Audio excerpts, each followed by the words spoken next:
Bagaimana mungkin kita pernah menyesal atau menyesali sujud yang pernah kita lakukan untuk Allah Subhanahu wa taala. Wong dadi kawulane Allah, wis dikai bumi, dikai oksigen, dikai rezeki, tahu sujud, bareng dikasih tahu Jibril, sujud kamu gak diterima. Wah, getun aku sujud be Allah. Masa sujud sama Allah getun. Maka kata Abul Hasan As-Sadili begini. Assalamualaikum warahmatullahi wabarakatuh. Bismillahirrahmanirrahim.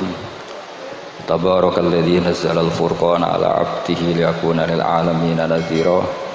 Allahumma shalli wa sallim ala sayyidina Maulana Muhammadin wa ala alihi wa sahbihi asma'in. Nama ba'du.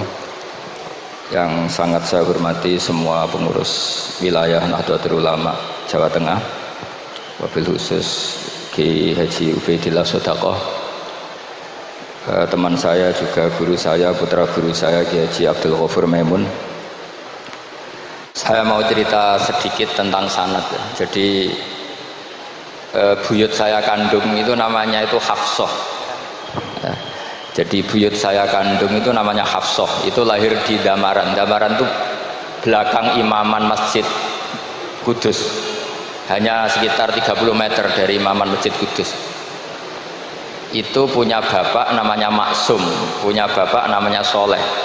Soleh itu bin Kiai Haji Asnawi Sepuh. Nah, yang Mbah Soleh saya itu, saya generasi ke-7 dari Mbah Soleh itu. Jadi pas ke-7, kalau ke-8 itu sudah kata orang-orang kaya gitu. Kenapa kamu miskin? Generasi ke-8 katanya. Jadi Mbah Soleh Darat itu orang Jepara, orang Mayong tuh. Itu dulu ngajinya diantaranya di buyut saya, di Mbah Soleh bin Raden Asnawi Sepuh. Raden Asnawi Sepuh itu cucu dari Mbah Mutamakin. Itu kesanatan saya. Jadi saya punya naskah banyak, tadi Gus Nurul tak kasih tahu.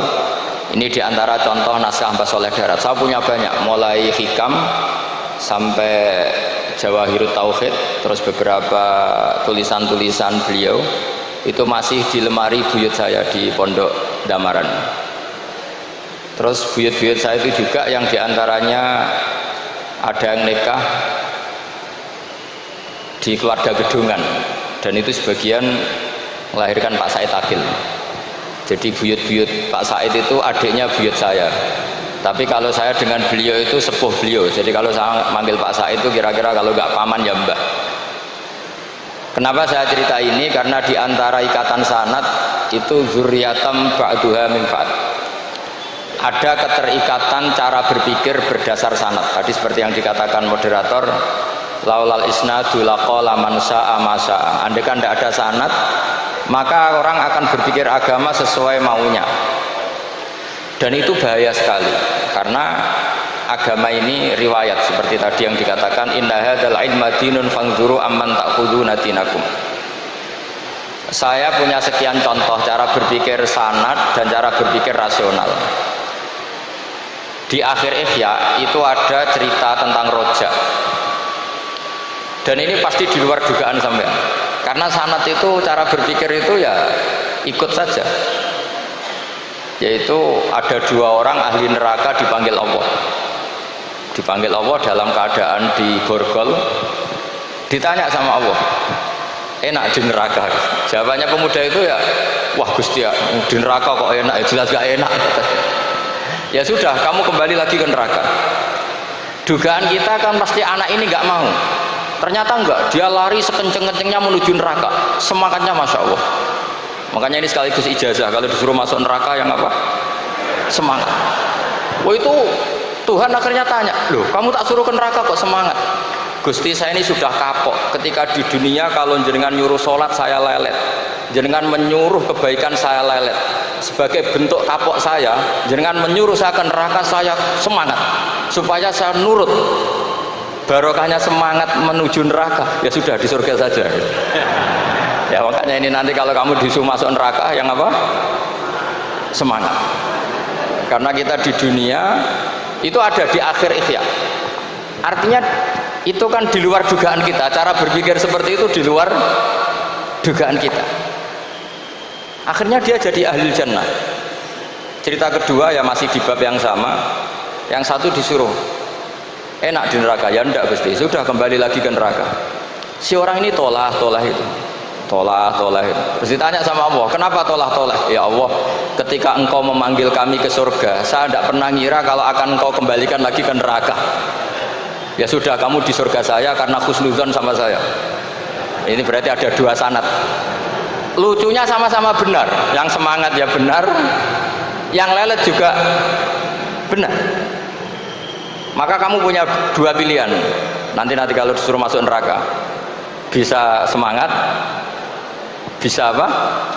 Lelet. Dan semuanya nanti di surga. Artinya begini, sanad itu apa ya? Enggak yang kita duga. Makanya saya mohon siapapun yang mencintai agama ini harus banyak baca. Jangan nuruti emosi, kemudian emosi itu di atas namakan agama. Di Sahih Muslim itu ada cerita, ini termasuk hadis pegangan kan Sahihain Bukhari Muslim. Itu ada cerita seorang sujud sama Allah itu kan banget baiknya, sangat baik. Kemudian yang sujud ini diinjek oleh pemuda yang nakal. Diinjek. Ketika diinjek, yang sujud spontan ngomong begini. Fa wallahi la yaghfiru Allahu laka. Demi Allah, Allah tidak akan maafkan kamu. Di luar dugaan, tentu kalau nggak ada sanad, omongan ini normal karena nginjek orang apa? Sujud. Tapi di luar dugaan, Allah mewahyukan ke Nabi di zaman itu, disuruh bilang sama orang yang sujud itu, Allah ngendikan manggal ladzi yata'alla alayya alla aghfira li fulan faqad ghafartu lahu wa ahbattu amalah. Siapa yang mencatut nama saya bahwa saya tidak bisa memaafkan orang yang nginjek, Allah tersinggung karena namanya dicabut. Saya ini Tuhan bisa menyiksa dan bisa mengampuni. Kenapa sifat saya jadi satu hanya menyiksa? Sifat ampunan saya di mana? Itu kalau nggak sanad tidak bisa. Saya ulang lagi, Allah itu apa? Zat yang bisa yaghfiru liman yasha wa yu'adzibu may yasha. Tapi orang yang sujud ini hanya mensifati Allah satu, yaitu Allah pasti menyiksa. Dan Allah tersinggung. Bagaimana mungkin saya Tuhan hanya berstatus bisa menyiksa, tidak bisa mengampuni? Akhirnya orang ini disalahkan, malah yang sujud tadi bilang ke orang itu, sujudnya saya hapus pahalanya, dan yang nginjek saya hapus dosanya. Tapi ya bukan berarti terus kamu boleh nginjek orang sujud, ya enggak. Artinya gini loh, saya hanya memperkuat moderator tadi, berpikir agama itu berdasar sanad. Kalau nuruti emosi pasti kita akan setuju Allah tidak ngampuni yang menginjak. Tapi berdasar sanad, berapa orang yang dulu melukai Nabi, bahkan punya niat membunuh Nabi, akhirnya ditobati oleh Allah Subhanahu wa Ta'ala. Siapa yang nggak tahu cerita Suraqah, orang yang niatnya membunuh Nabi, ditobati Allah. Siapa yang nggak tahu cerita Khalid bin Walid, orang yang punya konsep untuk mengalahkan Nabi di perang Uhud, juga akhirnya masuk Islam dan diampuni Allah. Banyak lagi tokoh kafir yang dulu musuhi Nabi, akhirnya ditobati oleh Allah. Sehingga ketika Nabi sangat marah ya dengan mereka yang kafir, malah ada ayat turun laisa laka minal amri syai'un aw yatuba alaihim aw yu'adzibahum, bahwa wilayah mengampuni dan memaafkan itu wilayah Allah. Tentu kita secara syariat akan mengatakan yang nginjak itu salah, pasti itu. Kalau yang nginjak itu pasti salah, yang kafir pasti salah. Tapi jangan katakan kalau Allah tidak bisa menobati mereka. Lagi-lagi yang bisa mengertikan itu apa? Sanad. Kita ngaji di bab itu bahwa ada orang diinjak, ternyata Allah ketika yang sujud mengatakan wallahi la yaghfiru Allahu laka, demi Allah, Allah tidak akan maafkan kamu. Loh, mensifati Allah dengan satu sifat la yaghfiru itu Allah tersinggung karena Allah bisa yaghfir. Makanya ini penting sekali saya utarakan supaya kita ini bicara itu sesuai sanad. Karena andaikan tidak sanad, agama ini di logika, kemudian logika orang itu berbeda-beda. Maka kayak apa kacaunya agama ini? Terus yang ketiga, saya beri sekian contoh. Ini saya bawa kitab hikam yang diterjemah oleh Mbah Soleh Darat. Saya dulu pernah ngaji hikam sama banyak Gus Zofur. Cara berpikir Abul Hasan Asyadzili misalnya, umumnya orang itu kan kalau amal itu ingin diterima ya, kalau sujud ingin diterima Allah, kalau sholat ingin diterima Allah. Dan kalau sangat ingin itu biasanya terus berlebihan. Saking berlebihannya terus nangis minta amalnya diterima gitu. Tapi efek negatifnya gini, jangan-jangan nggak diterima. Lalu kalau nggak diterima gunanya apa? Nah, ini buruk sekali kalau mulai tanya sujud saya jangan-jangan nggak diterima. Kalau nggak diterima gunanya apa? Itu menurut Abul Hasan Asyadzili itu pertanyaan dari setan. Bagaimana mungkin kita pernah menyesal atau menyesali sujud yang pernah kita lakukan untuk Allah Subhanahu wa Ta'ala. Wong dadi kawulane Allah, wis dikai bumi, dikai oksigen, dikai rezeki, tahu sujud, bareng dikasih tahu Jibril, sujud kamu gak diterima. Wah, getun aku sujud be Allah. Masa sujud sama Allah getun. Maka kata Abul Hasan Asyadzili begini. Kafa bika jazaan an radiyaka laka ahlan. Cukup sebagai balasan dari Allah yang luar biasa, kamu ditakdir sujud. Woi, keren. Coba kalau kamu nanti ketemu Allah, ada orang yang sama sekali di bumi gak pernah sujud. Lalu kamu ketemu Allah sujud berkali-kali, kemudian dapat kabar kalau sujud kamu gak diterima. Pantas mana kira-kira? Pantas yang pernah sujud apa pantas yang gak pernah sujud?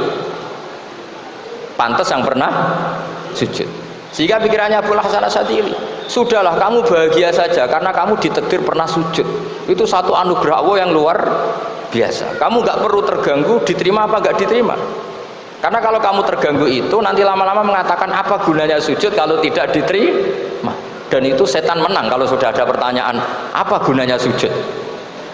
Nah, makanya disebut min syarril waswasil khannas. Kata Abul Hasan Asyadzili, waswas di sini adalah setan ngeridu kamu supaya kamu ngeset semua ibadah kamu, jangan-jangan kamu nggak diterima. Kemudian kamu menyesali semua ibadah yang pernah kamu lakukan. Betapa buruknya kita. Wong ngamal apik kok disesali. Makanya saya ini sebagai kiai itu termasuk kiai yang paling sukses ya. Betul. Karena perasaan saya itu sudah sukses dulu sebelum nyata sukses apa enggak penting. Saya sering motivasi santri yang hafalkan Quran 10 tahun enggak hafal-hafal. Nanti kalau ketemu Allah tetap keren. Pernah hafalkan kitab saya? Pernah Gusti. Hafal tidak. Tapi kan keren pernah menghafalkan. Daripada sampai ditanya, pernah hafalkan Quran? Tidak. Kok hafal lagu dangdut? Nah, itu pusing sampai jawabnya. Tapi kalau santri saya pernah hafalkan? Pernah Gusti. Di mana di Guswa? Hafal enggak? Pede saja enggak. Tapi saya mencintai kitab engkau dan bukti cinta saya tak hafalkan. Cuma nasib tidak memihak saya Gusti, kan masih lumayan itu. Daripada ditanya pernah ngapalkan Quran? Tidak Gusti. Jebule apal lagu dangdut, yang ibu-ibu apal harga cabai naik turunnya harga berambang. Ini harga sembako hafal, tapi kalau Quran tidak hafal. Nah, pikiran-pikiran kayak Abul Hasan Asyadzili itu harus kita kembangkan. Makanya saya suka sekali ketika Mbah Mun yang sekarang diteruskan Gus Wafi meresmikan Thariqah Syadziliyah. Ya cerminannya kitab Hikam itu yang diterjemah Mbah Soleh Darat. Karena Hikam adalah murid Abul Abbas Al-Mursi. Beliau adalah murid Abul Hasan Asyadzili. Jadi gampangannya kalau sampai ingin tahu cara berpikir Abul Hasan Asyadzili itu ngaji Hikam. Karena Hikam itu cucu muridnya Abul Hasan Asyadzili. Dan itu cara berpikir gampang sekali. Misalnya hubungan dengan Allah. Ilahi kullama akhrosani lu'mi antokoni karomuka. Ya Allah, ketika saya terbungkam oleh kesalahan-kesalahan saya, sampai saya ini merasa tidak pantas minta, tidak pantas memohon sama engkau karena dosa saya banyak. Tapi kata beliau antokoni karomuka. Tapi saya berani melafadzkan doa itu berdasar rahmat kamu tidak terbatas. Dan itu indah sekali kata-katanya. Ilahi kullama akhrosani lu'mi antokoni karomuka. Jadi kullama akhrosa sekirane bungkam bisokno ni ingsun apa lu'mi sifat elek ingsun antoko mongko dadekno iso ngucap ni ingsun apa karomuka sifat lomane jenengan. Dan itu dipraktekkan semua ulama. Ya nafsula taknati min zallatin azumat innal kaba'ira fil ghufrani kalamami. Jadi yang seperti yang dikatakan tadi Gus Ubaidillah tadi, ya sudah, kadang ada baron saya, ada Busiri, ya saya tidak tahu karena bacanya innal kaba'ira fil ghufrani kalamami la'alla rahmata rabbihi na yaqsimuha ta'ti ala hasabil isyani fil kisami. Itu ada orang terlalu fanatik kebaikan datang ke Abul Hasan Asyadzali gerutu karena dunia ini sudah kacau balau, banyak maksiat, banyak macam-macam. Apa jawabnya Abul Hasan Asyadzali? Man ahabba alla yusawahu fi ardi faqad ahabba alla tadhhara maghfiratuh. Jadi malah dibalik. Kalau kamu ingin dunia ini steril, nggak ada apa-apa, berarti kamu tidak suka akan kelihatan maghfirahnya Allah. Jadi sanad-sanad seperti ini harus kita jaga. Meskipun tidak kita manfaatkan untuk kepentingan hadzun nafsi, tapi kita harus kita jaga. Jika kita jadi orang itu tidak terlalu sepaneng dengan pikiran kita bahwa maksiat itu pasti mendatangkan azab. Kok kamu katakan pasti, itu buktinya apa? Maksiat itu salah, kalau salah harus istighfar. Maksiat itu salah, tapi Allah bisa saja mentobati yang maksiat kemudian jadi orang baik. Karena Allah tetap bersifat yaghfiru liman yasha wa yu'adzibu may yasha. Kok kamu katakan pasti-pasti, itu sanadnya dari mana? Jadi ini pentingnya sanad ya. Jadi kita harus terus menjaga sanad ini supaya cara berpikir agama sesuai garis yang pernah ditulis oleh para ulama, yang semua itu musalsal ila Rasulillah sallallahu alaihi wasallam. Terus ini mumpung ini di depan Gus Zofur juga, ini pernah tak baca di depan putra-putra beliau, di depan anak-anak. Ini nanti saya hadiahkan ke PWNU Jawa Tengah. Saya nulis kitab ini sebagai bentuk pengakuan ikrar saya bahwa apa yang dilakukan Syekhina Kiai Haji Maimun Zubair semuanya itu berdasar khazanah-khazanah yang ada dalam kitab-kitab Al-Kutubil Mu'tamadah. Di antaranya ini kitab Khilyatul Auliya. Kitab Khilyatul Auliya itu kitab kesayangan Imam Ghazali. Sampean kalau baca Ihya juz 4 itu beliau memberi saran ke kita, wa alaika bimudawamati mutolaati kitabi Khilyatil Auliya wa tabaqatil asfiya. Karena Imam Ghazali fi manaqibil akhyar itu nginduk kitab Khilyatul Auliya karangannya Abu Nu'aim Al-Asfihani. Kalau di tasawuf beliau nginduk kitab namanya Qutil Qulub karangannya Abu Thalib Al-Makki.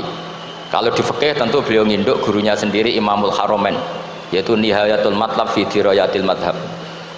Ini saya beri contoh kenapa Mbah Mun, Kiai Ubaidillah, semua tokoh-tokoh NU cara perilaku itu santai, rileks tapi terarah. Ini saya beri contoh. Ini riwayat dari Sufyan bin Uyainah, termasuk gurunya Imam Syafi'i.